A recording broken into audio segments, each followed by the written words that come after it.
each parent was given 2 to 3 minutes to make their feelings known about whatever they thought should be happening within the school system. Here in Rutherford County, one woman took a stand not over masks, but Christopher Columbus and the history about him. The fact that you want to cancel Columbus Day in exchange for Indigenous Peoples Day, however, you also want to keep Thanksgiving. Because I had a hard time on Monday night explaining to my son why it is we celebrate Thanksgiving. If Christopher Columbus was such a SOB to everybody, why in the world 1 month later would they sit down at a beautiful feast and give thanks for what they had? Because it just doesn't make any sense to me.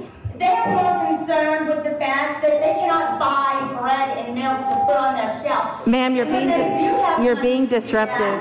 The Please remove. store is completely empty. Completely empty, ma'am. Our next guest. I think that is what they're concerned about now. I don't think it has anything to do with the vaccination and covering our mouths and silencing our voices. Our next guest is Barbara Dillman.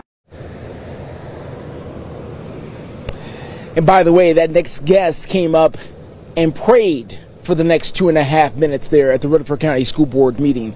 We're just outside of an elementary school here in Rutherford County where they may learn a couple of things about Christopher Columbus. One thing they could learn is that Christopher Columbus sailed the ocean blue, of course, in 1492. The first recognized Thanksgiving here in the United States that a lot of historians, as well as the Library of Congress, recognize happened in 1621. Tonight, some members of the Nashville community are not on board with President Biden's proposed 2022 budget for the Treasury Department. His plan includes requiring banks to turn over information from all business and personal accounts with deposits of $600 or more to the Internal Revenue Service. I think it's just a huge overreach by the IRS. I don't think it's the government's business to know what financial transactions people are making. I think it's a terrible violation of privacy. I don't agree with it in any way, shape, or form. I think it's almost criminal to be able to do that. Many have a problem with the proposal being included in the president's massive social spending bill with a not finalized price tag in the range of $2 to $3.5 trillion. The president hopes this policy ensures those at the top pay their dues. I really don't know what that's going to do as far as making sure that they're paying their fair share. The IRS shouldn't have that much power, so they shouldn't be monitoring citizens that closely. I think there's a lot of things that are in that bill that nobody knows about.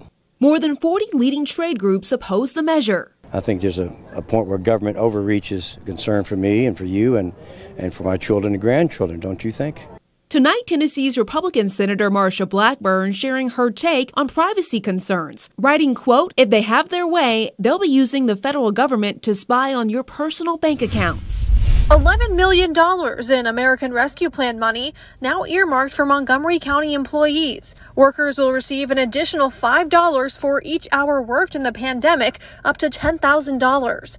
Mayor Jim Durrett says he feels his employees deserve the hazard pay. We had COVID go through every one of our departments, and we struggled to staff, and we quarantined, and we moved people, and we kept our offices open. According to the American Rescue Plan program, funds may be used for workers who performed essential work during the public health emergency.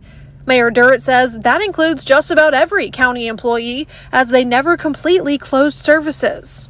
There's guidance on what you can give it for and what you can do with it. And we felt like our employees did an awesome job during the entire pandemic. Elected officials will also be eligible for the $10,000, including county judges, the property assessor, and the mayor himself. So you would qualify for the $10,000? I would. Are you going to accept that money? I don't think I will. I certainly had rather go to somebody else than me. The mayor says he initially did not include elected officials in the plan, but the budget committee voted to add them in later. Because I'm an elected official, I didn't feel like I should include them, and there was some debate in our budget committee about it, but ultimately they voted unanimously to include elected officials as well. County commissioners are also eligible for up to $500 in hazard pay, pending approval from the state comptroller's office. Mayor Durrett says he's not heard if the 21 commissioners plan to accept the money. Most Montgomery County Health Department workers will not be getting this hazard pay. That's because the health department is run by the state, so technically they're not Montgomery County employees. The mayor says they're looking into ways to help those employees too. The Metro Nashville Parks Director is asking for about $2 million in COVID-19 relief money to make big changes at a homeless park. It's Brookmead Park, located in West Nashville, just off Charlotte Avenue, next to the Lowe's and the Walmart. It's a former Civil War battlefield that's now unusable, a kind of a battlefield of its own, because of the huge homeless camp that has moved in. And Fox 17 News' Justin McFarland is live in West Nashville this morning with the details on what city leaders hope will be a permanent solution for this park.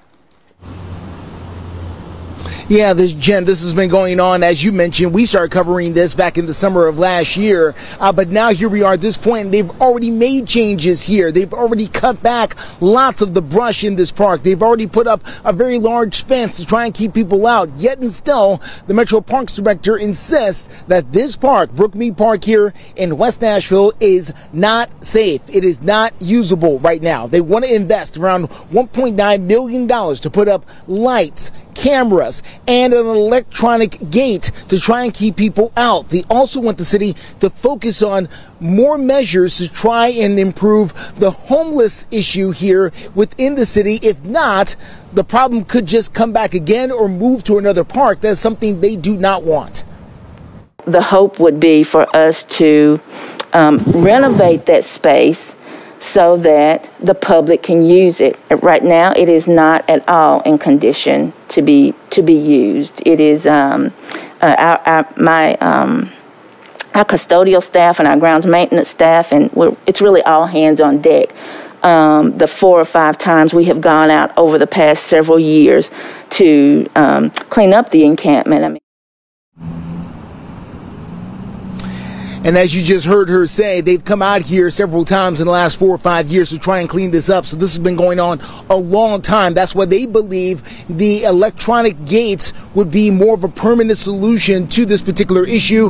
This was going through the COVID-19 Financial Committee. They're the ones who are approving some of this money, but the ultimate decision will be up to the Metro Council about whether that $1.9 million would be going here into this park.